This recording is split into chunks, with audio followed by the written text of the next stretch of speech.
नमस्कार मित्र आणि मैत्रिणींनो, स्वागत आहे तुमचं प्रियांका किशोर व्लॉग्स या यूट्यूब चॅनेलमध्ये। आज मी निघालीये नवनाथांपैकी एक नाथ रेवणनाथ यांचे दर्शन घेण्यासाठी रेणावी या गावाला। पहिल्यांदा विट्यामध्ये छत्रपती शिवाजी महाराजांना वंदन केले आणि आम्ही निघालो रेणावीच्या दिशेने।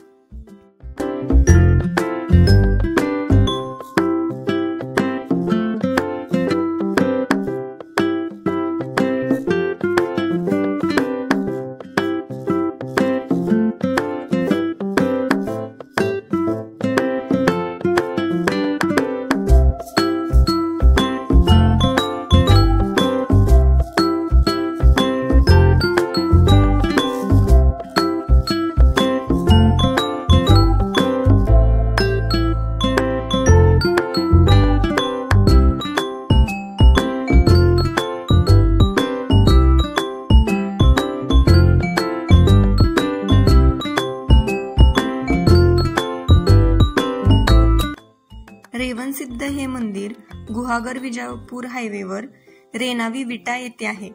हे मंदिर सांगली जिल्ह्यापासून 64 किलोमीटर अंतरावर आणि खानापूर पासून 14 किलोमीटर अंतरावर आहे।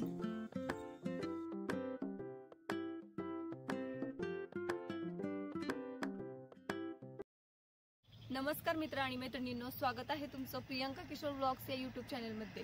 आज आपण आलेलो आहोत सांगली जिल्ह्यातील खानापूर तालुक्यात असणाऱ्या रेवणसिद्धांच्या मूळ स्थानाला भेट देण्यासाठी।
नवनाथ कथासार या ग्रंथामध्ये रेवणनाथांविषयी उल्लेख सापडतो तो असा: विटे ग्रामी मानव देशात तेथे राहिले रेवणनाथ, दत्तकृपी स्वर्गी जाऊन भाळी आणली विपुरांची।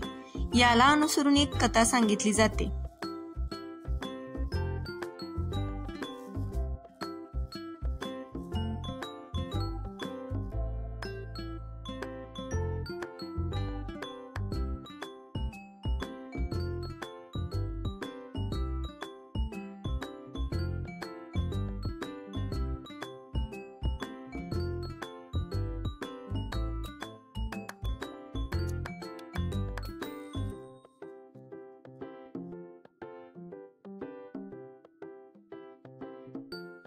ती कथा अशी आहे: विटे या गावात एक ब्राह्मण होता। त्याला 6 मुले होती। त्या 6ही मुलांचा मृत्यू झालेला असतो।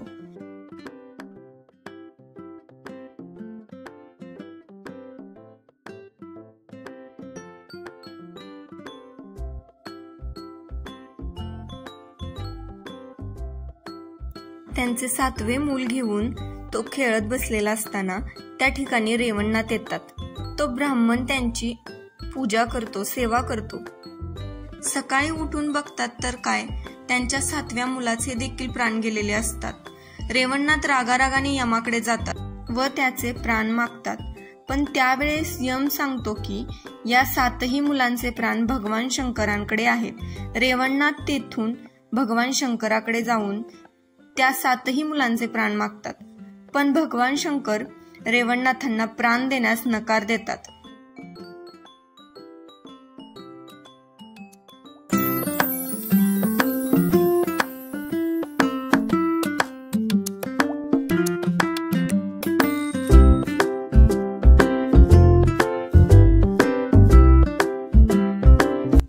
यावेळी भगवान शंकर व रेवणनाथांमध्ये युद्ध होते. भगवान विष्णू दोघांमध्ये मध्यस्थी करून 7ही मुलांचे प्राण देण्यास भगवान शंकरांना विनंती करतात. रेवणनाथ 7ही मुलांचे प्राण घेऊन पृथ्वीवर परत येतात. हे मंदिर 16व्या शतकात बांधलेले आहे.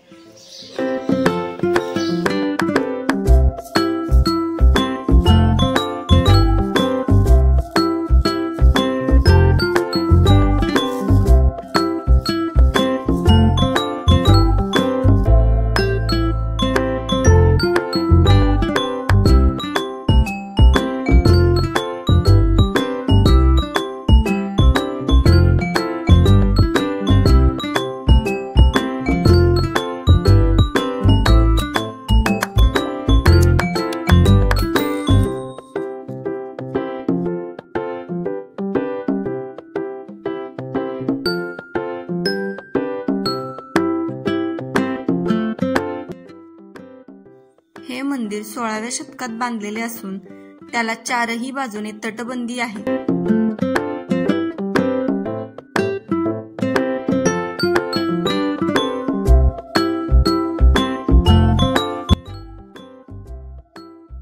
या तटबंदीला 3ही बाजूला दरवाजा असून मुख्य दरवाजावरती नगारखाना आहे.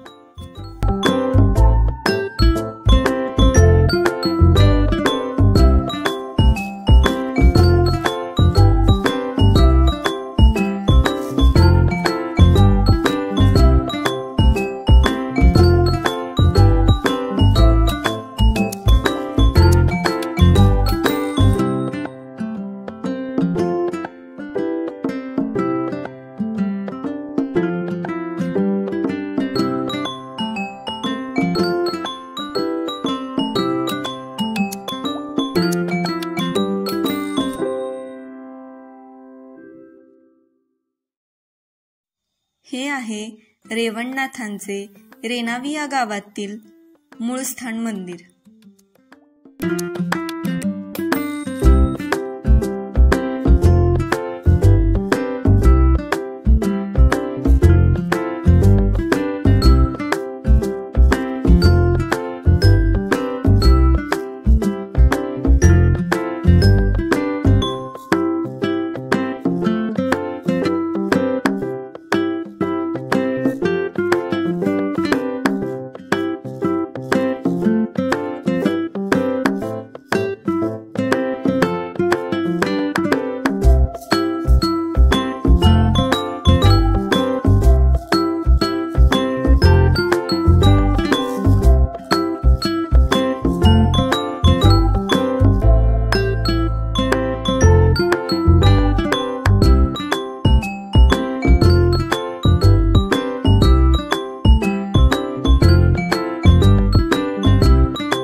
गर्भगृहाच्या डावीकडे आपल्याला गणेश मूर्ती विराजमान दिसते. या गणेश मूर्तीच्या हातामध्ये दात, अंकुश, पात आणि मोदक अशा काही वस्तू आहेत.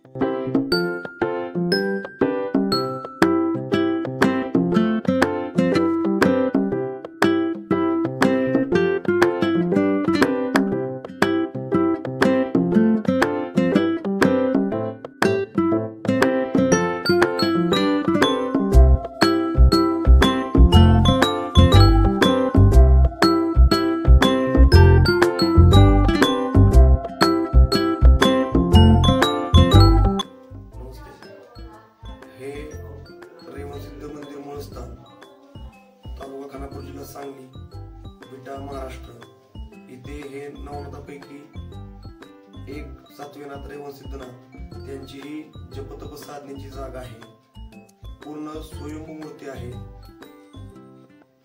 इथं नवरात्रोत्सवानिमित्त आजची ही केलेली श्रींची पहिली पूजा आहे. असे प्रत्येक सोमवार व गुरुवार दिवशी श्रींची प्रमुख पूजा होत असते. प्रत्येक सोमवारी श्रींचा घोड्यावर तिरुड पोशाख असतो. तसेच गुरुवारी बसलेल्या रूपात किंवा उभ्या रूपातील पूजा असते. हे नवनाथापैकी एकनाथ रेवणसिद्धनाथ यांचे मूळ स्थान असून जागृत ठिकाण आहे.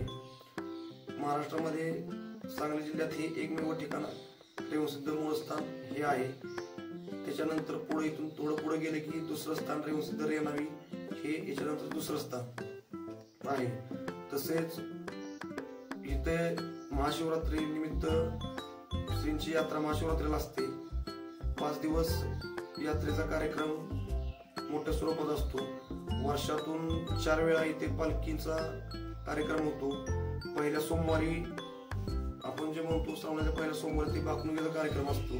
त्या दिवशी इथून देवांची पालखी विट्या येते जाते व तिथून 4 ते 5 वाजता निघून इथं 6 वाजेपर्यंत येते व इथं भाकणुकीचा कार्यक्रम होतो. त्यानंतर दुसऱ्या वेळेस विजयादशमी म्हणजे दसऱ्या दिवशी ऐतिहासिक पालखी शर्यतीचा कार्यक्रम विटा येथे होतो. तर दोन्ही पालखींची शर्यत असते. रेवणसिद्ध मंदिर मूळस्थान इथली एक पालखी, तसेच विट्यातील नाथ श्रीनाथ मंदिर इथली एक पालखी, अशा 2 पालख्यांच्या शर्यती होतात. ते महाराष्ट्रातील एकमेव बघण्यासारखा क्षण असतो. त्यानंतर नव्याच्या पौर्णिमेला रात्री 12 वाजता श्रींचं इथून विट्याला प्रस्थान होतं. त्यानंतर विट्यात ते महाशिवरात्रीपर्यंत मुक्कामी असतात व महाशिवरात्री दुसऱ्या दिवशी अमावस्या असते. त्या दिवशी श्रींची परत पालखी निघून इथपर्यंत श्री येतात व त्या दिवशी परत एकदा भाकणुकीचा कार्यक्रम होतो. अशा पद्धतीने वर्षातून 4 वेळा पालखीचा सोहळा होतो. तसेच महाशिवरात्रीला यात्रा असते. रेवणसिद्धनाथ विट्यामध्ये भिक्षा घेण्यासाठी गेले असता तिथं जो मोनी कुटुंब होतं त्या घरी भिक्षा मागण्यासाठी गेले असता त्या जो कुटुंबातील त्यांच्यातले एक अपत्य जे भिक्षा मागत असताना मरण पावलं असता रेवणसिद्धनाथ त्या ठिकाणी गेले होते. त्यावेळेस ते 7वं अपत्य दगावल्यामुळे त्या दोघांच्या कुटुंबातील ती जी स्त्री होती ती रडत असल्यामुळे त्यांनी विचारले बाबा नक्की काय हा प्रकार आहे. त्यावेळेस त्यांनी त्यांच्या त्या पुरुषांनी सांगितल्यानंतर रेवणसिद्धनाथ व स्वर्गात जाऊन त्यांनी शंकरास युद्ध करून ते 7ही आत्मे पुन्हा एकदा खाली घेऊन आले व जो कुटुंब असते कुटुंब अजून सुद्धा विट्यात वास्तव्यास आहे. तसेच विद्यार्थी इथं थांबून ते भ्रमंती किंवा भिक्षा मागण्यासाठी जात असत. आजचा व्हिडिओ जर तुम्हाला आवडला असेल तर व्हिडिओला लाईक करा, शेअर करा, कमेंट करा आणि अशाच नवनवीन व्हिडिओ बघण्यासाठी प्रियंका किशोर ब्लॉग्स या यूट्यूब चॅनेलला नक्की सबस्क्राईब करा.